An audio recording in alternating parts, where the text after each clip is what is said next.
Sup, guys? Diana and I decided to do the Picasso Museum in Barcelona. We chose this museum because we just did a random spin, and it came out with this one. So we're gonna do this. The Picasso Museum is located in the country of Spain and in the city of Barcelona. Yeah. So this man right here, Jordi Garces, is a very important man to the Picasso Museum because he did a lot of renovations, but a little bit of background on him is that he graduated from the Barcelona School of Architecture in 1970, and 8 years later, in 1978, he was given the opportunity and the funding by the BCC, or Barcelona City Council, to be able to renovate the Picasso Museum. And since taking charge, the museum has gone through careful but multiple successive renovations, and that was in the process of a 30-year span. And then in the early 2010s, he designed an extension to the museum. Now, as for the architecture, this photo right here is from the inside center part of the museum. And from what we can see here, the museum shows off a medieval charm, and it shows spacious courtyards, narrow passageways, and large windows that can allow a lot of light to shine within the museum, which is really nice.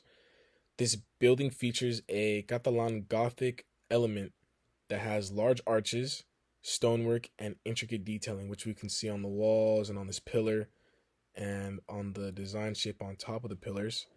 And this historic nature of the building creates a unique juxtaposition with Picasso's artwork, as he is known for his work with modernism.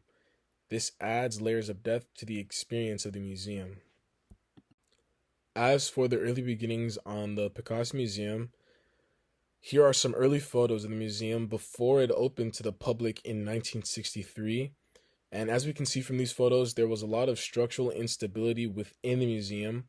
And there was some work done and it was added before Jordy came in. But yeah, it just needed a lot of work on.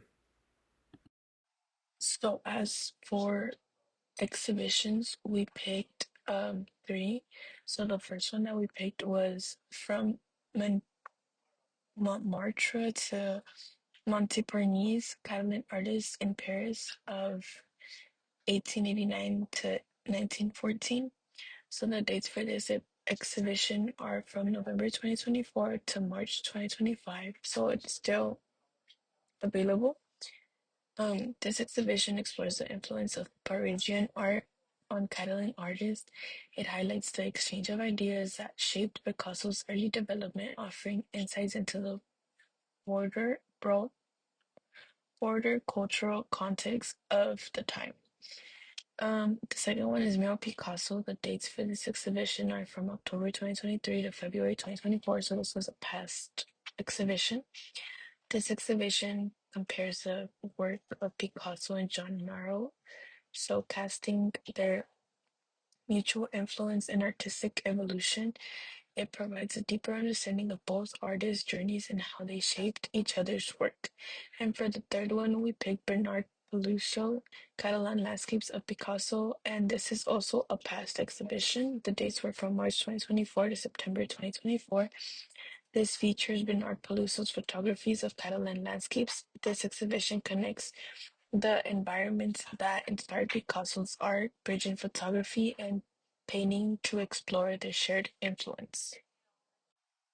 So for collections, um, we picked three of them, which was the Rose Period, the Blue Period, and Ceramics collection. So before I begin explaining, just wanted to show that this red one right here was considered the from the Rose Period. This one right here was considered from the Blue Period, and all these vases you see right here are considered from the Ceramics collection. So, the Picasso Museum's collection provide a deep look into Picasso's artistic evolution, showcasing his mastery across various periods. Each of the selected collections highlights distinct phases of his work, offering insight into his evolving approach to form, color, and subject matter. The Rose Period. From 1904 to 1906, the Rose Period marks a shift to more hopeful approach with Picasso's focusing on circus performers and marginalized people. Warmer colors and emotional subjects highlight strength and resilience in difficult times, as seen in Family of Saltimbanques. The other one is the Blue Period, which that one was from 1901 to 1904. The Blue Period explores hardships, emotional depth, and resilience. The somber colors of figures like in The Blind Man Meal, despite human sufferings and perseverance, showing how people endure through adversity. And the last one was a ceramics collection. So Picasso's ceramics collection transformed everyday objects into art. Picasso, like vase with four faces, blend functions with creativity, showing how ordinary items can be reimagined and given new artistic significance. For my first pick, I decided to do Picasso's Barceloneta Beach, created in 1896. The medium is oil on canvas, and the dimensions are 9.61 by 13.39 inches. And it has a really warm vibe. It's really chill. It kind of reminds me of like American settling in the beginning when they first got there, like on the shore, building little villages and all that on the coast. But his painting captures a tranquil and intimate scene on the beach in Barcelona neighborhood. Oh, my fault. Barceloneta neighborhood of Barcelona. And in this piece, Picasso portrays the simplicity and the quiet beauty of daily life, with figures lounging in the sun and enjoying the warmth of the Mediterranean. The composition reflects a more naturalistic approach, and the soft brush on the serene colors evoke a sense of peacefulness and nostalgia, offering a glimpse into the youthfulness and energy of the city that Picasso experienced during his time in Barcelona. The painting reveals Picasso's deep connection to his surroundings and the personal moments he observed on the beach.